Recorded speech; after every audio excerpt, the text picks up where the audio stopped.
Hello and welcome our Blood Views RTD's News English edition. Today, for the headlines, we got a speech by the Minister of Education on the occasion of the start of the school year, Government Activity 2021. And on the international scene in the United States, Hurricane Ida in Louisiana, Joe Biden pleads the support of the nation. Those were the top stories for tonight. Welcome back, our beloved viewers. A strong Ethiopian delegation arrived today to participate in the meeting of border officials that will take place tomorrow in Arte in the morning. The Minister of Interior, Mr. Said Nur Hassan, and his collaborators welcomed the first Ethiopian delegation led by the Ethiopian Minister of Peace, Mrs. Ferlam Shibabo. Upon their arrival, the delegation was warmly welcomed by the minister at the Lounge of Honor of Hambuli Airport. The minister and the delegation discussed together the friendly and cooperative relations between the two countries and peoples, as well as the strategic partnerships that the two nations have in almost all development sectors. In the early evening, the Minister of Interior received the Deputy Minister of Health, Mrs. Shala Abdullahi, led by a strong delegation. The two ministers had a first face-to-face meeting in the airport's VIP lounge. The quest for quality education also requires the importance we attach to vocational education, which is more than ever at the heart of the challenge facing our society.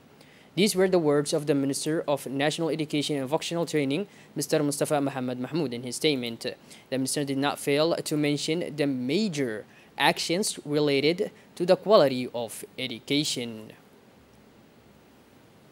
This morning, Saturday, September 4, 2021, the Minister of National Education and Vocational Training, organized under the supervision of the Ministry of Labor in charge of formalization and social protection, the written tests of the recruitment competition for student teachers, session 21-2022.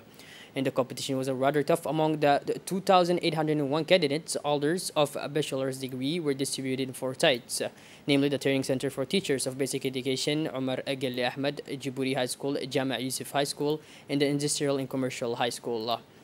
And as a result, the senior officials of the Ministries of Labor and National Education had planned their traditional tour of inspection and supervision of the proper conduct of the tests.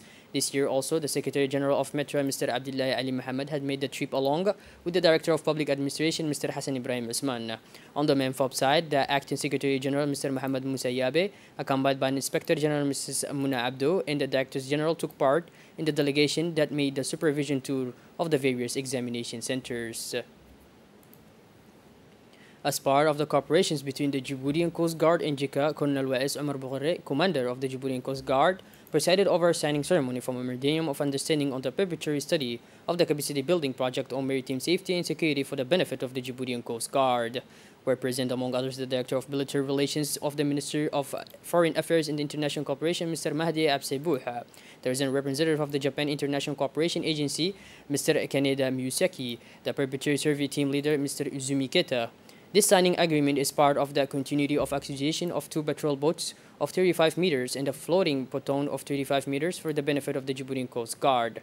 In his speech delivered on this occasion, the commander of the Djiboutian Coast Guard has held to address to the resident of the JICA in Djibouti its most sincere thanks of Japan for this donation, but also to the multi-form support in terms of training and joint exercises for the benefit of our institution.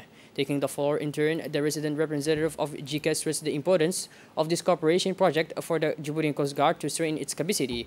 In turn, the Director of Military Relations of the Ministry of Foreign Affairs and International Cooperation praised the capacity building for the Djiboutian Coast Guard. The Movement of the United and Invisible Youth presided this Saturday, September 4 at City Hall to the official closing of the Caravan of Youth for Peace and Cohesion that lasted more than a month on the ground. The ceremony began with a national anthem in the theater group that was marked by artistic performers. All the youth leaders of the 3 communes of the capital and the interior regions took part in the programs of the day, which was rich in color and diversity, under the theme Youth Guardian of Unity and Peace for an Emerging Djibouti. Were present the parliamentarians, the presidents of the communes Balbala and Bil'os, as well as the wise men of the districts of the city. The objective of this movement is to raise awareness and urge young people and women as well as notables to safeguard peace and promote living together in unity, but especially to encourage young people to the spirit of peace and brotherhood. The messages transmitted during this tour were to make peace, social cohesion, brotherhood, and mutual solidarity a top priority. In order to concretize this action of sensitizations, the persons in charge of the movement, Peace Fraternity, exhorted the young people, women, and all of the districts to create a community of peace and fraternity made up of the young people, women and men, and of religious leaders. The objective of this community, which will consist in uniting and welding the population, will have, among other things, for mission to preach the message of peace and fraternity around the districts, and will be used as a signboard to say no to the division and to the spirit of hatred. Moving on, like all the regions of the interior of the country, LCB hosted a meeting of teachers of all levels of education, basic, middle, and secondary. And this at the recommendation of the head of the Ministerial Department of National Education and Vocational Training, which is also known as MENFOP. In addition to the education committee composed of the inspector and head of the regional department of MENFOP, pedagogical advisors of all levels of education, principals of general and technical high schools, principals of middle schools in the main town and the rural areas, the directors of the basic schools of the city of Aska, and all the rural localities of the region, all the teaching staff assigned to the region, traditional chiefs designed for the occasion of members for the parents' associations. This exceptional preschool gathering also included the prefect of the region, Musa Aden, the president of the regional council, Umar Ahmad Wais, deputy of the region, Abdi Khairibuh, and two technical advisors, Hussein Idris and Ahmad Yasin Yunus, ministries of the Ministry of National Education and Vocational Training. The president of the regional council cited that it is a day of pre-reentry in the form of information, meaning in exchange under the theme of quality and inclusive education. The prefect of Ali Sibh insisted that a lot of efforts have been made to provide access to school for all children living on the national soil regardless of their personal situations, whether they are normal or have special needs. As part of preparations for the 2021-2022 school year, the Ministry of National Education and Vocational Training organized this Saturday, March 4th in Tajarrah, an important meeting bringing together all the teachers assigned to the region, the heads of the schools, the heads of delegates of the parents' associations, as well as the traditional chiefs and heads of the sub-prefecture. Chaired by the prefect of the region, Mr. Hassan Dabil, and the president, the meeting was led by the minister's technical advisors, Muhammad Barakat Siraj and Mrs. Nasr Umar, and focused on the framework letter from the Minister of National Education and Vocational Training, His Excellency Mr. Mustafa Muhammad Mahmoud. A scoping letter setting the priorities of MENFOP for the school year 2021-2022, a document based on the roadmap outlined by the President of the Republic, His Excellency Mr. Ismail Omar Guelleh, on the objectives set to achieve, on the management of schools, and on the performance of students, among others. During the meeting, several points relating to issues at the heart of the education policy. The representatives of the ministry were also able to discuss with participants the revitalization of the project, My School to Me, and strengthening the role of civil society in the educational process. Under the auspices of the Secretary of State for Sports, the Prefecture of Arta launched this Friday, September 3rd, the traditional summer soccer tournament of Arta. In addition to the Deputy Prefect of Arta, Mr. Muhammad Fawzi Ahmad, the event brought together on the site several officials and executives of the SES, in this case the Inspector General, Mr. Musa Ali, technical advisors, Mr. Muhammad Farah, Mr. Muhammad Salim, Mr. Wahib Hamadou, as well as the directors of the regions and sports, Mr. Yusuf Abdullah and Ibrahim Hassan Ibrahim. The kickoff was given by the officials under the applause of several hundred young people and a crowd of anonymous. The opening match opposed two very good selections, all from the region, which have regaled the public by their quality of play. This sporting event, which is an municipal appointment of high symbolic dimension, celebrates its year, this 28th edition.